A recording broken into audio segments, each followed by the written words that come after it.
Hello বন্ধুরা, চলে এসেছি আরেকটি ভিডিও নিয়ে যেখানে আপনারা আজ জানতে পারবেন কীভাবে হোয়াটসঅ্যাপ চ্যাট ব্যাকআপ নিতে পারবেন। প্রথমে খুলতে হবে আপনার হোয়াটসঅ্যাপ, তারপর ডান দিকে উপরে 3টে ডট দেখতে পাচ্ছেন, সেখানে ক্লিক করে যেতে হবে সেটিংস, তারপর চ্যাটস অপশানে যেতে হবে। তারপর নিচে দেখতে পাবেন চ্যাট ব্যাকআপ বলে একটি অপশান আছে, সেখানে যেতে হবে। আপনার সামনে অনেকগুলি অপশান আসবে, যেখানে সবুজ রঙের একটি বক্সে ব্যাকআপ লেখা আছে, সেটা আপনাকে ক্লিক করতে হবে। তার উপরে আপনি দেখতে পাচ্ছেন কতটা সাইজের ফাইল আপনি ব্যাকআপ নিচ্ছেন, যেমন 340 MB। তাহলে ব্যাকআপ হোক, ততক্ষণে বলে দিই আপনি ব্যাকআপ কেন করবেন।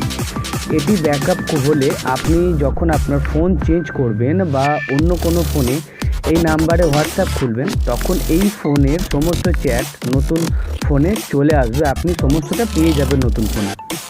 এই ব্যাকআপটি যদি আপনি রোজ করেন তাহলে রোজ আপনার হোয়াটসঅ্যাপ ব্যাকআপ থাকবে। যদি না করেন তাহলে এই নাম্বার দিয়ে যখন নতুন কোনো ফোনে আপনি হোয়াটসঅ্যাপ খুলবেন, তখন এই পুরনো চ্যাটগুলি কিছুই ফিরে পাবেন না, আপনাকে নতুনভাবে আপনার হোয়াটসঅ্যাপ চালু করতে হবে। তো এটি করে রাখা খুবই দরকার। যদি ভিডিওটি ভালো লেগে থাকে তাহলে সাবস্ক্রাইব অবশ্যই করে দেবেন। এরকম অনেক আরও ভিডিও আসতে চলেছে, তার জন্য বেল আইকনটিকে অলে করে দেবেন এবং আপনার সমস্ত পরিবারের সবাইকে এই ভিডিওটি শেয়ার করে দিন।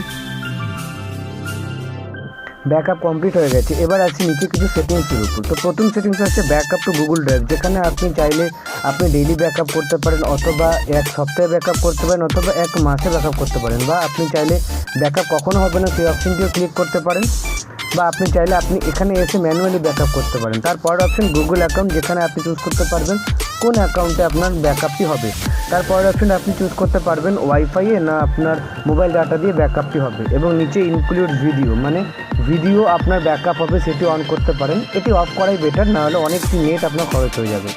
তো ভিডিওটি যদি ভালো লাগে তাকে সাবস্ক্রাইব করে দেবেন, শেয়ার করে দেবেন এবং লাইক করে দেবেন। দেখা হবে পরবর্তী নতুন ভিডিওতে।